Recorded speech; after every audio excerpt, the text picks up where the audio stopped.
The pharmaceutical industry in the United States has annual sales of approximately $425 billion.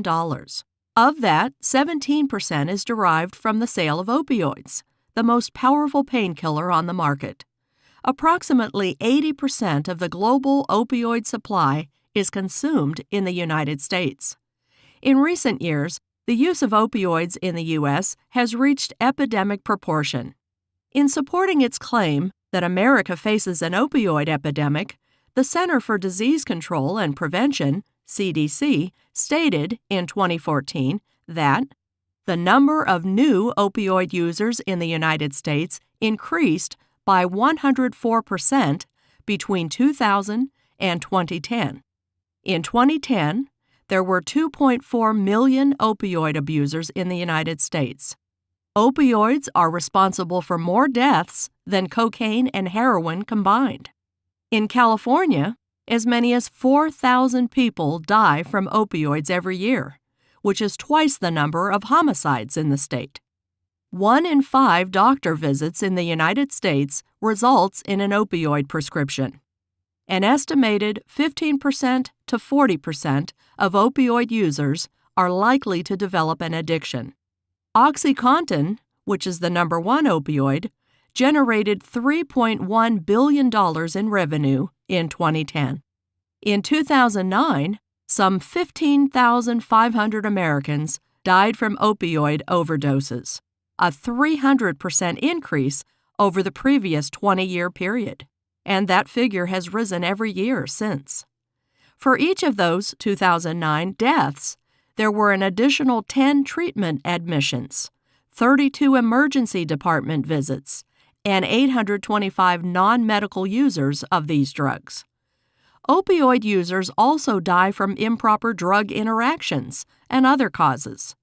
In 2012, healthcare providers wrote 259 million prescriptions for painkillers, or more than one painkiller prescription for every single adult living in the U.S. The obvious question is, how did America become addicted to a class of drugs that originally was meant to be helpful to persons suffering from chronic intense pain? Keep in mind that these drugs were originally meant to help patients suffering from severe nerve pain and pain caused by cancer, not persons suffering from everyday ailments such as arthritis. The answer, of course, has many facets. But one of the more evident issues concerns the marketing of these drugs by the pharmaceutical companies that manufacture them. While the pharmaceutical industry is highly regulated in many ways, laws and regulations concerning marketing and other practices relating to the distribution of opioids is a mishmash of silence, statutory law and regulatory law at both the state and federal levels, and governmental guidelines and policy pronouncements that do not have the force or effect of law. In addition, lawsuits concerning opioid sales can be filed by state attorneys general, state and federal agencies, and other political subdivisions. Finally, criminal actions sometimes are instituted by various prosecuting authorities against current and former employees of pharmaceutical companies accused of criminally promoting opioids. Silence means the absence of law governing specific behaviors. Where a behavior is not prohibited, it is permitted. But while the behavior may be permitted, it is not necessarily a wise course of action, necessitating self-regulation by the industry and doctors. While the pharmaceutical industry indicates in various ways that it engages in serious self-regulation, the evidence is mounting that, in the case of opioids at least, too little meaningful or significant self-regulation is occurring. At the federal level, the Food and Drug Administration, FDA, has regulatory authority concerning the advertising and promotion of prescription drugs. The FDA's authority is based on a number of federal laws, including the Food, Drug, and Cosmetic Act, FDCA, which addresses prescription drug advertising. It requires that advertisements for prescription drugs be accurate and not misleading. The FDA's authority begins once an advertisement becomes public, If the FDA objects, it sends a letter to the drug maker asking it to pull the advertisement. If the dispute is not resolved at that level, it can escalate to a lawsuit using the relevant sections of the FDCA as the basis for formally complaining about the content of the advertisement.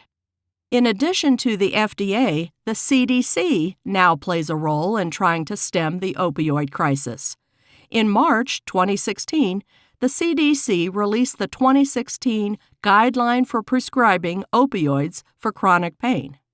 The guideline set forth 12 recommendations for determining when to initiate or continue opioids for chronic pain. As a guideline, it does not carry the force or effect of law, but the underlying idea is that the pharmaceutical industry should pay close attention to it lest the guideline become a formal part of the federal statutory or regulatory framework. It isn't just the drug makers who face governmental scrutiny. The wholesale distributors of opioids have faced civil actions from the Drug Enforcement Administration, DEA, in recent years. In 2008, the DEA, along with 6 states, sued McKesson, the nation's largest drug wholesaler, for supplying hundreds of suspicious hydrocodone orders to rogue pharmacies. McKesson settled, paying more than $13 million in fines and agreeing to closely monitor its pill supply. In later actions, the wholesaler ultimately paid $150 million in fines and had distribution centers suspend operations in 4 states. But a civil penalty of a few $1,000,000 or tens of $1,000,000 means nothing when you're making potentially billions of dollars, a former DEA official explained. In 2016, the state of West Virginia sued McKesson. Discovery in the case has revealed that, in a 5-year period, the wholesaler delivered nearly 100 million doses of opioids in a state with a total population of 1.8 million people.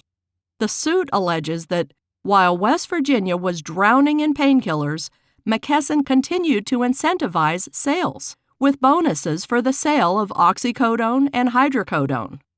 At the state level, most states currently have some form of Consumer Protection Act.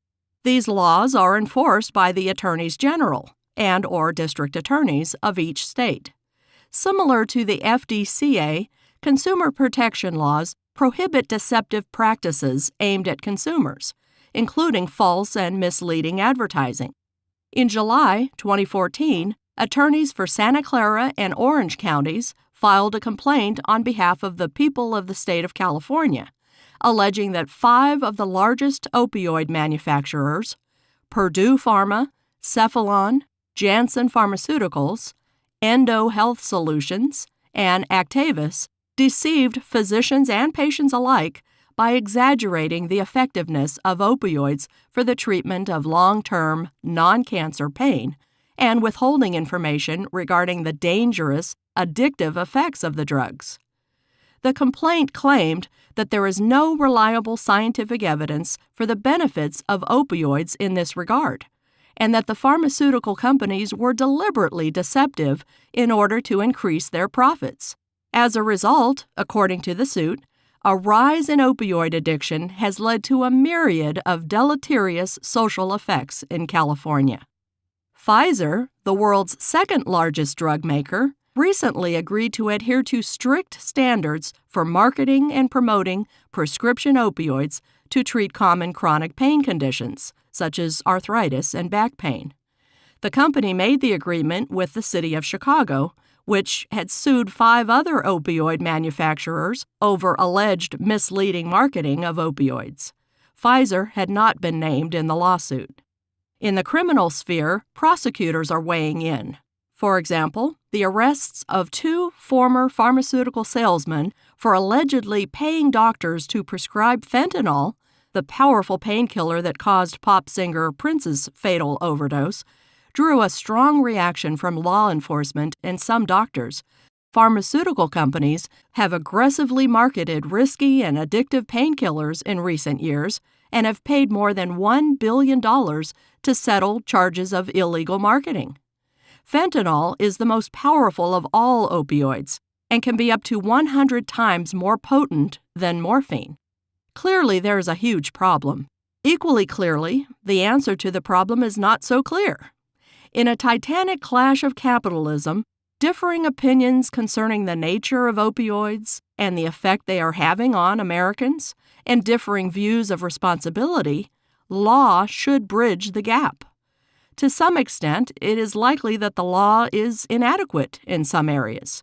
And even where the law may be forceful as written, it may not be adequately enforced, or even in some cases, enforceable. With demand for opioids at an all-time high, the problem grows. The responsibility of the industry is to follow the law, in letter and in spirit. And while some would argue that the industry's responsibility ends with its legal responsibility, others would argue that profit should be sublimated to humanity, if non-legal responsibility is to mean anything.